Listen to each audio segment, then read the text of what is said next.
நீங்கள் பார்த்துக் கொண்டிருப்பது நமது கேப்டன் டிவி. இளைஞர்களின் இதய துடிப்பு. சார் ஹீரோ சார் இங்க சார். Hi sir. ஹாய், வந்ததுக்கு எல்லாருக்கும் ரொம்ப நன்றி. Thank you so much.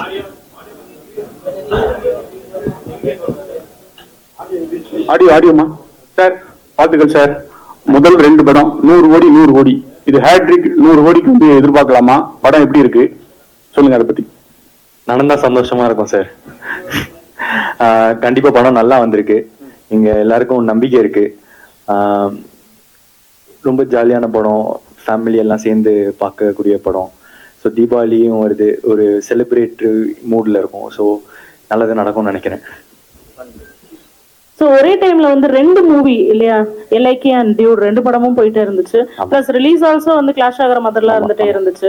ஸோ இந்த கிளாஸஸ் நீங்க எப்படி பாக்குறீங்க? ஏன்னா வந்து இந்த தீபாவளி ரேஸ்ல வந்து இதுக்கு முன்னாடி இது ரொம்ப ரேர், ஒரு ஹீரோவுக்கு ஒரு 2 படம் அப்படிங்கிற கிளாஸஸ் வந்ததெல்லாம்.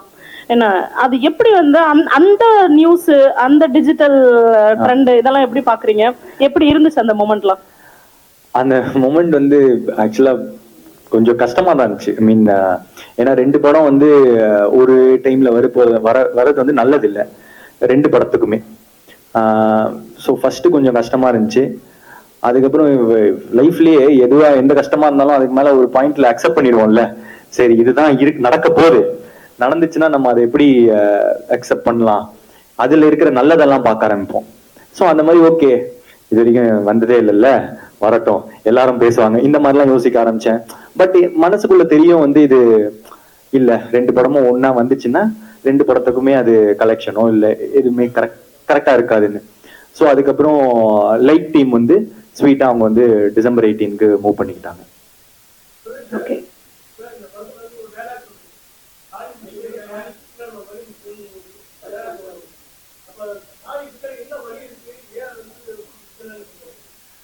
சார் என்னன்னா,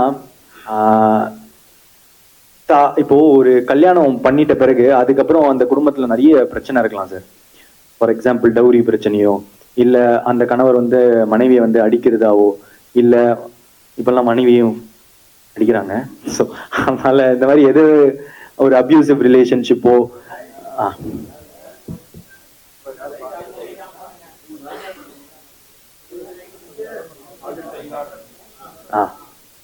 ஸோ ஒரு கல்யாணம் ஆயிடுச்சுன்றதுக்காக ஒரு பொண்ணோ இல்ல ஒரு பையனோ அந்த வழியெல்லாம் தாங்கிட்டு இருக்கணும்ன்ற அவசியம் இல்லை. அந்த தாலியை விட அந்த பின்னாடி இருக்கிற அந்த பொண்ணோட மனசுக்கு தான் இன்னும் வேல்யூ அதிகம் அப்படின்னு சொல்லிடுவோம்.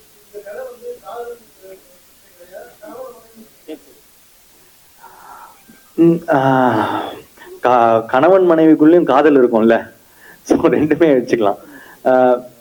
நிறைய ரிலேஷன்ஷிப் இருக்கும் சார். பையன் மாமா பொண்ணு, அதுக்கப்புறம் பையன் மாமா அம்மா பையன், இதை பத்தின எல்லாத்தோட சேர்த்துன கதை தான். ஆமா, அதை தாண்டி இன்னும் ஒரு ஸ்ட்ராங்கான சோஷியல் மெசேஜ்லாம் கூட இருக்கு. இப்போ இந்த டைமுக்கு ஒரு ரொம்ப முக்கியமான ஒரு இஷ்யூவா இருக்கும், அதை பேசியிருக்காரு டைரக்டர்.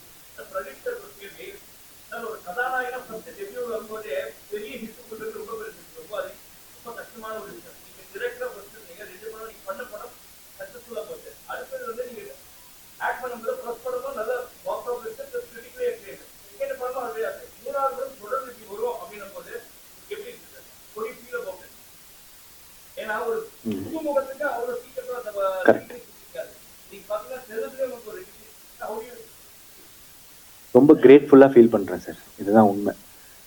எல்லாருக்கும் நடக்கிறது இல்லை. அது நமக்கு நடக்கும் போது சில நேரத்துல வந்து உட்காந்து யோசிக்க வேண்டியதா இருக்கு, ஏன் நடக்குது, எதுக்கு நடக்குது. நிறைய டேலண்ட்ஸ் இருக்காங்க சார், நானே பார்த்துருக்கேன். ஸோ அதெல்லாம் தாண்டி சில நேரத்துல நமக்கு இவ்வளோ லவ் கிடைக்கிது அப்படின்னு பார்க்கும்போது சில நேரம் நானும் உட்காந்து யோசிப்பேன், எதுக்கு சொல்லும் போது லாஸ்ட்ல எதுவுமே ஆன்சர் இல்லாத போது ரொம்ப கிரேட்ஃபுல்லா ஃபீல் பண்ணி ரொம்ப தேங்க்ஃபுல்லா இருக்கிறது மட்டும்தான் சார் சொல்யூஷன். அவ்வளவுதான். Okay, hi Pradeep, this is Rohini from new Indian express. பொதுவாகவே வந்து பொங்கல் தீபாவளி அப்படின்னாலே பெரிய ஒரு ட்ரெண்ட் செட் வந்து கிரியேட் பண்ணியிருக்காங்க இண்டஸ்ட்ரியை பொறுத்த வரைக்கும். பெரிய படங்கள், ஒரு பெரிய ஹைப் எக்ஸ்பெக்டேஷன்ஸ் அப்படின்னு. பட் இந்த டைம் பொறுத்த வரைக்கும் 2025ல எல்லாமே ஜென்சி ஹீரோக்களுடைய கிளாஷா வந்து இருக்கு. ஸோ அந்த ஒரு காம்படிஷன் வந்து எப்படி பாக்குறீங்க? ஏன்னா உங்க கூட ரிலீஸ் ஆகிற அத்தனை படங்களுமே வந்து பாத்தீங்கன்னா ஜென்சியோட ஃபேவரட்டா இருக்காங்கல்ல, அந்த ஹீரோக்கள் படமா ரிலீஸ் ஆகுது. ஸோ முழுக்க முழுக்க இந்த கிளாஷ் எப்படி பாக்குறீங்க? இது ஃபர்ஸ்ட் நான் வந்து இது கிளாஷா பார்க்கல. யாருக்கும் போட்டி இல்லை, எல்லாமே சேர்ந்து வரும். எல்லா படமும் வெற்றி பெறணும்னு ஆசைப்படுறேன். ஸோ கிளாஷ் நான் படம் பார்க்கும் போது கிளாஷ் அந்த மாதிரி எல்லாம் பார்த்துருக்கேன். ஆனா இப்ப நான் படம் பண்ணும்போது வந்து எனக்கு அது ஒரு மாதிரி கிளாஷாவே தெரியல. இந்த படமா ஓடணும், ஏன்னா ஒரு படத்துல ரொம்ப எஃபர்ட்ஸ் இருக்கு. எனக்கு அது புரியுது. ஸோ அதனால ஆனா என்ன, இப்போ எங்களுக்கு இப்போ தீபாவளிக்கு ஒரு ஸ்லாட் கிடைக்குது அப்படின்றது ரொம்ப ஒரு நல்ல விஷயமா இருக்கு. மீன் எப்படி சொல்றதுன்னா, ரொம்ப நாள் நம்ம படம்லாம் நிறைய படம் நம்ம தீபாவளிக்கு பார்த்துருப்போம். அதுல நம்ம படம் இப்ப தீபாவளிக்கு வருது அப்படின்ற போது ரொம்ப சந்தோஷமா இருக்கு. டைரக்டர் பிரதீப் வந்து மிஸ் பண்றீங்களா? By any chance any time அவர் சடனா எட்டி பாக்குறதுக்கான வாய்ப்பு இருக்கா? வாய்ப்புகள் இருக்கு. நல்ல கதையெல்லாம் எழுதிட்டு இருக்கேன். ஆனா எனக்கு வர கதையை விட நான் வச்சிருக்கிற கதை கொஞ்சம் நல்லா இருக்கணும். இது வர கதையெல்லாம் இந்த மாதிரிலாம் ரொம்ப நல்ல டைரக்டர்ஸ் இந்த மாதிரிலாம் வந்தாங்கன்னா கண்டிப்பா அதை பண்ணுவேன்.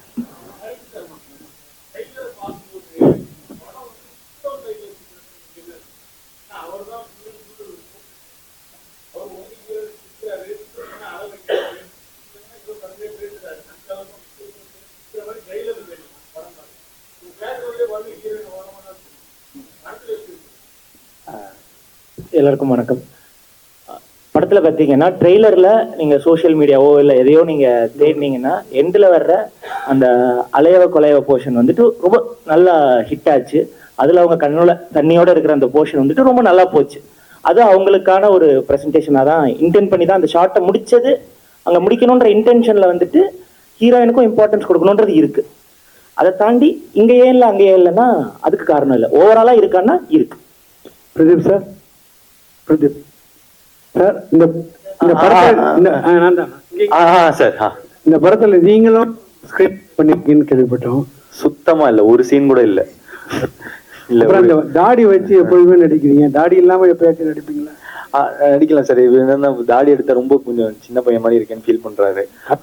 இருக்குமே, ஹீரோ மாதிரி தானே இருக்கும். ஆமா சார். அடுத்த படத்துல ட்ரை பண்ணுங்க. சரிங்க சார். சார், ப்ரொடியூசர் சார், இந்த படம் தமிழ் படம் எப்படி இருக்கு? தெலுங்குல ஈஸியா இருக்கா? தமிழ் டெக்னீஷியன்லாம் எப்படி பண்றாங்க? அடுத்த ரஜினியை வச்சு நீங்க பண்றதா இங்க ஒரு ரூமர் இருக்கு, அது உண்மையா?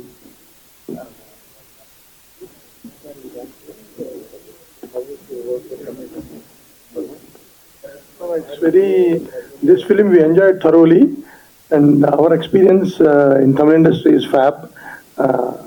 Our first film is Good, Bad, Ugly, and we can't expect any better launch than that. And this team is we can do any number of films with this kind of team, and we are so happy. And Sir, Pradeep sir.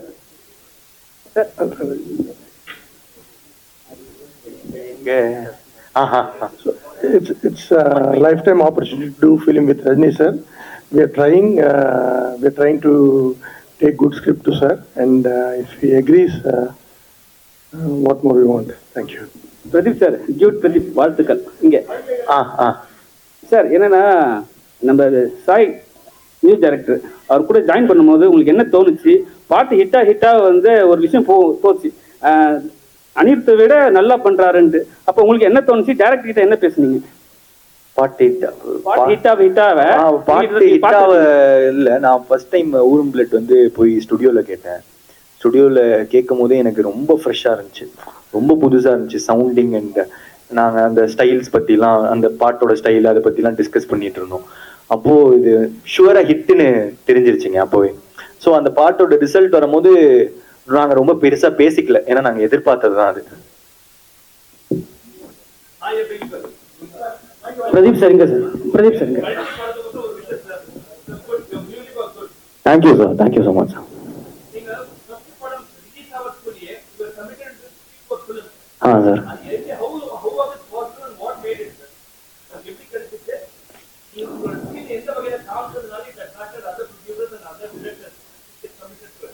நான் வந்து ஒரு thank you sir, thank you for the wishes first. And நான் வந்து ஒரு 3 பாட்டு பண்ணியிருந்தேன் independent. கத்தி சேர ஆசை கூட, சித்திரபுத்திரி. ஸோ அதை பார்த்துட்டு வந்தாங்க.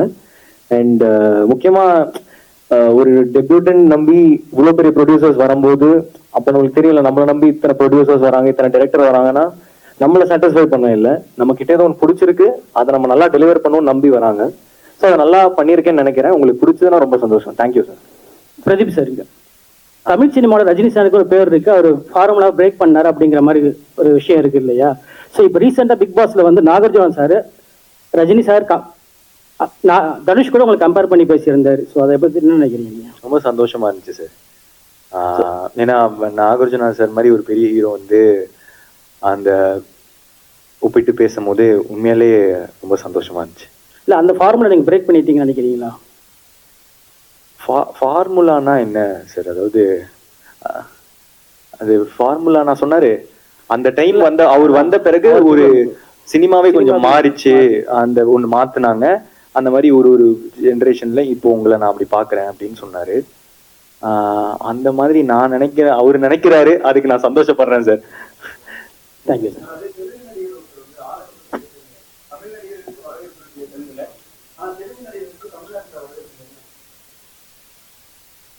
சார் இப்போ பாகுபலி வந்து ரொம்ப நாளா அதுதான் இருக்கிறதுலே ஹையஸ்ட் கலெக்ஷன் ஆச்சு தமிழ்நாட்டில், நம்ம தமிழ் படத்தெல்லாம் விட. அண்ட் பாகுபலி 2, அதுக்கப்புறம் புஷ்பா, இது எல்லாமே இருந்துச்சு. அதுக்கப்புறம் இப்போ நான் ஸ்வீட் ஹார்ட்ஸ்னு ஒரு லிட்டில் ஹார்ட்ஸ்னு ஒரு படம் வந்துச்சு. நான் போய் தேட்டரில் பார்த்தேன் இங்கே சென்னையில். ரொம்ப சூப்பராக இருந்துச்சு, செம்மையாக இருந்துச்சு. ஒரு சின்ன டீமு, சின்ன பட்ஜெட்டில் பண்ணியிருக்காங்க. அங்கே ஹவுஸ்ஃபுல்லாக இருந்துச்சு தேட்டர். ஸோ நம்மளும் இப்போ கொஞ்சம் பார்க்க ஆரம்பிச்சிட்டோம்னு நினைக்கிறேன். இன்னும் கொஞ்ச நாளில் அப்படியே அது எக்ஸ்பேண்ட் ஆகும்.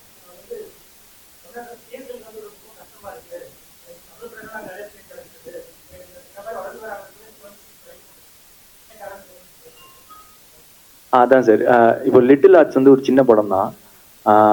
அது இங்கே தேட்டரில் தான் பார்த்தேன், ரொம்ப நல்லா இருந்துச்சு. ஸோ கொஞ்சம் கொஞ்சமாக நம்மளும் ஓப்பன் ஆகிட்டு இருக்கோம். ஸோ நம்மளும் கன்சியூம் பண்ணுவோம்னு நினைக்கிறேன். Hello Mamitha, Shalini here. Hi, welcome back to Tamil cinema again. Thank you so much. Okay, so உங்கள் கேரக்டர் பற்றி சொல்லுங்கள். ஸோ பிஹைண்ட் ஒரு பப்ளிக் கேர்ளுக்கு பிஹைண்டில் வந்து ஒரு பெரிய எமோஷன் இருக்க மாதிரி இருக்குது சீன்ஸ் எல்லாம் பார்க்கும்போது ட்ரைலர்ஸில். ஸோ உங்கள் கேரக்டர்?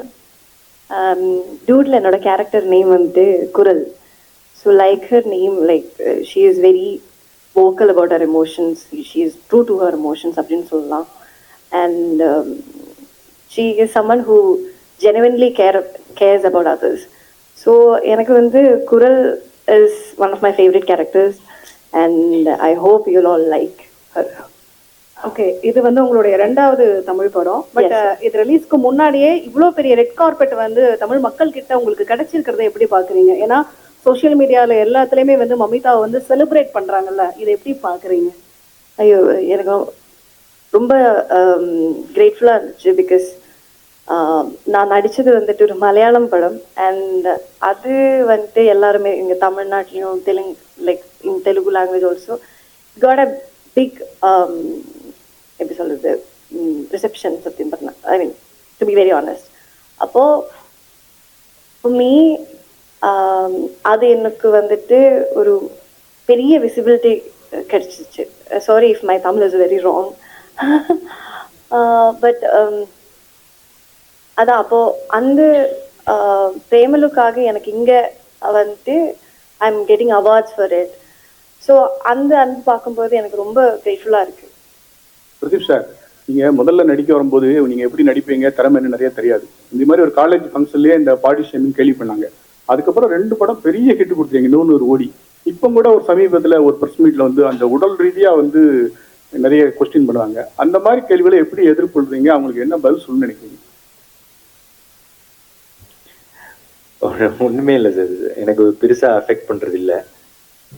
எனக்கு முன்னாடி இவ்வளோ லவ் இருக்கும் போது நான் ஏன் சார் அதை பற்றிலாம் யோசிக்கணும்? எதுவுமே சரியாக ஒர்க் அவுட் ஆகல, அதுக்கப்புறம் இந்த மாதிரிலாம் ஒன்று நடக்குதுன்னா அப்போது உட்காந்து யோசிக்கலாம். ஆனால் மக்கள் தான் இவ்வளோ வரவேற்பு தராங்க, அப்போது இது ஒரு பெரிய மேட்டர் இல்லை சார்.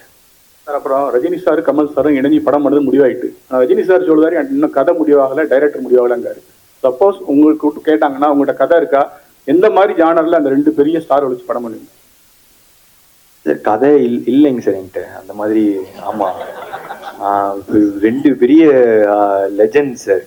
அவங்க 2 பேரும் சேர்த்து கனவுல கூட யோசிச்சிருக்க மாட்டோம். சும்மா ஜாலியா வீட்டுல இருக்கும் போதெல்லாம் யோசிப்போம், ரஜினி சார் இப்படி ஒரு கதை இல்லை அந்த மாதிரிலாம். இந்த ரஜினி சாரும் கமல் சாரையும் சேர்த்து வச்சு ஒரு கதையை நம்ம அந்த மாதிரிலாம் அந்த மாதிரி யோசிச்சு அந்த மாதிரி ஒரு கதை பண்ணது இல்லை.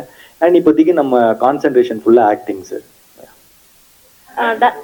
One second, director sir actually இந்த கொஸ்டினோட இன்னொரு வெர்ஷன் நம்மளோட மீட்ல நீங்க ஒன்று சொன்னீங்க, ஒருவேளை ரஜினி சார் எனக்கு ஒரு 30 இயர்ஸ்ல வந்து கால் ஷீட் கொடுத்துருந்தா எப்படி ஒரு கதை பண்ணிருப்பனோ அப்படிதான் இந்த கதையை நான் எழுதுனேன் அப்படின்னு சொன்னீங்க. இல்ல திருத்தம், கால் ஷீட் கொடுத்திருந்தா இல்ல, கொடுத்தாலும் கொடுக்கலனாலும் நான் அவர் நினைச்சு எழுதினேன், அவ்வளவுதான். இப்போ வந்துட்டு எனக்கு தெரியும் அது, அதுக்கப்புறம் நிறைய இடத்துல பார்த்தேன். நம்ம ஒரு துறைக்கு வரோம், இப்போ ஒரு ஸ்டீவ் ஜாப்ஸ், ஒரு மைக் டைசன், இந்த மாதிரி அதோட லெஜெண்டரிஸை நான் இன்ஸ்பிரேஷனா வச்சு தானே வருவாங்க. அந்த மாதிரி எனக்கு அவர் ஒரு இன்ஸ்பிரேஷன், நான் அவரை நினைச்சு எழுதினேன், அவ்வளவுதான்.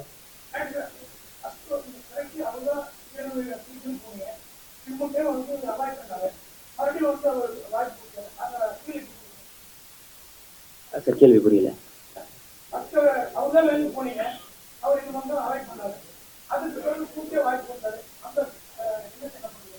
இல்ல ரொம்ப சந்தோஷமா இருந்துச்சு சார் இந்த ப்ராஜெக்ட் வந்துட்டு. அவர் அவர் வேணும், அவர் இருந்தா ரொம்ப நல்லா இருக்கும்னு நினைச்சேன். அவர் இல்ல அப்படின்ட்டோடனே வேற யாரையாவது வச்சோம், ஏன்னா கதை பண்ணி ஆகணும், அந்த படம் எனக்கு ஸ்கிரீன்ல வந்தாகணும், அப்படிதான் போனேன். பட் திரும்ப இவர் கூப்பிட்டு வந்தோடனே சூப்பர், நம்ம நினைச்ச மாதிரியே வரப்போகுதுன்ற சந்தோஷம் அதிகமா இருந்துச்சு.